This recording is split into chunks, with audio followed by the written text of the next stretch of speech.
मुख्यमंत्री मत्स्यजीवी कल्याण योजना बायफ्लॉक माध्यम संघन माछ चाष गंजाम चिकिडी ब्लॉक अंतर्गत नुआपड़ा ग्रामर कौशल्य साहू स्वामी भगवान साहू मुख्यमंत्री मत्स्यजीवी कल्याण योजना दिग्दर्शन ग्रुप ब्रह्मपुर सोमनाथ नगर बायोफ्लॉक माध्यम संघन माछ चाष आरंभ करिसेंती। 6 फुट्र 2टी टांकी 2000 लिटर पानी रे 60,000 जाँला माछ छड़ा जाइछि। चांदपुर भगवान साहू 6 लाख टंका प्रोजेक्ट रे सब्सिडी 3,60,000 टंका पाइछंती। एही प्रोजेक्ट करी बहुत खुशी रे निजर परिवार प्रतिपोषण करि परिबे बोली आशा रखिछंती। मोर नाम कौशल्य साहू, ग्राम चांदपुर, पोस्ट नुआपड़ा, जिला गंजाम, ब्लॉक चिकिटी। मु बायोफ्लो द्वारा किसी उपकृत हेबी बोली भाबी बायोफ्लो टांकी 2टी करिछु। दिग्दर्शन ब्रह्मपुर दिग्दर्शन कंपनी द्वारा आमे गवर्नमेंट रु किसी उपकृत हो काम स्टार्ट करलुनु। काम सब सरीछि। एबे बायोफ्लो दिग्दर्शन सार माने आसी कथबार्ता है किसी जाँला आज छाड़िलु से द्वारा उपकृत हेबी किसी भी उपकृत है आमे परिपोषण होगापाई इच्छा करिछु। स्कीम माने बायोफ्लो स्कीम द्वारा आमे 6 लाख टंका ये करी स्कीम करिछु। से द्वारा सब्सिडी भी हमको 3,60,000 पाइबु सेटा भी सार कहिचंती। आग को किसी उपकृत है आमे परिपोषण हबो बोली भाबिछु। जाँला गोटे गोटे 1000 लिटर टांकी रे गोटे लाख लिटर टांकी रे 30,000 जाँला छड़ा है। 2टी टांकी करिछु, 2टी रे 60,000 जाँला छड़ा है। भगवान साहू, ग्राम चांदपुर, जिला गंजाम, पोस्ट नुआपड़ा, थाना नुआगाँ।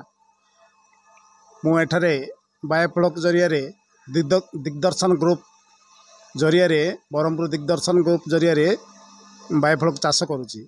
आज आमर एठारे नुआ माछ छड़ा है। ये प्रोजेक्ट मु 6 मास है गवर्नमेंट द्वारा सब्सिडी मध्य पाइली। 6 लाख प्रोजेक्ट 3,60,000 टंका सब्सिडी पाइली। एद्वारा केतिके उपकृत हेबी सेटा तो भविष्य में जना पड़ो। किंतु बर्तमान मु उत्सुक अच्छी जे ए माछ किपरि हेबो केमिति हेबो से आमर दिग्दर्शन ग्रुप रो जड़े सदस्य जी कि पट्टनायक बाबू से ए विषय सबू आमको कही। तेणु भविष्य में गाइडलाइन अनुसार मुझे काम करी। से माछर केमिति प्रजाति से निजे ही चॉइस करुँच।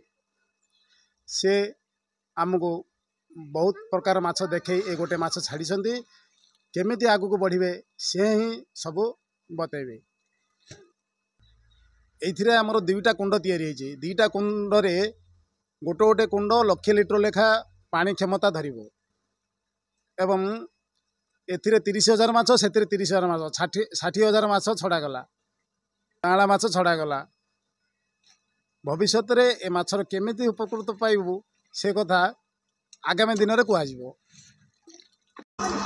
मो ना हूँ सीमांचल चौधरी, ग्राम हूँ खरणीपड़ा।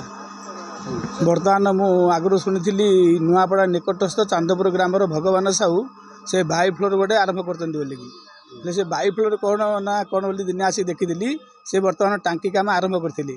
आज बर्तमान टांकी काम सरी बर्तमान जाँला छाड़ी। जो जाँला छाड़ी से टांकी बर्तमान को 6 फुटिया टांकी 1000 लिटर पानी रोचे से बुझल कि गोटे गोटे टांकी 30,000 लगे माछ आज छड़ा है। आउ जो प्रकार से संस्था कर देखिकी बहुत खुशी लगिला। आ भविष्य में आमे जदि करूँ तांकरी द्वारा आमे से उपकृत हे आमे भी से प्रकार उपकृत हबु बोलिक आशा भरसा रोचे। कंपनी ब्रह्मपुर आर ऑफिस हूँ ब्रह्मपुर ऑफिस अच्छी जो आमर ऑफिस हाँ दिग्दर्शन ग्रुप रू बर्तमान सब सिस्टम गुड़ा आरंभ होती। ब्रह्मपुर सोमनाथ नगर ऑफिस अच्छी आपण मैंने चाहिए सोमनाथ नगर सेकेंड लाइन जाइए ऑफिसर मिसिक कथबार्ता है आपण करें। माछ बर्तमान को जाँला माछ बोले छोट छोट माछ जाक छड़ाई से माछ बर्तमान को गोटे कंटिया माछ जदि हम बोले 100 ग्राम हेले से नहीं जी आ रोई भाकुर जदि हम बोले 1 किलो हेले से नहीं जी। यार दायित्व जो मैंने कर कौन प्रेसर ना जो मैंने दौरान जो मैंने टांकी कर सब दायित्व से माछ जो बड़ हम से आसवे से सब जिन नहीं जी। गंजामरू ज्योतिरंजन गौड़ों रिपोर्ट संघर्ष टीवी।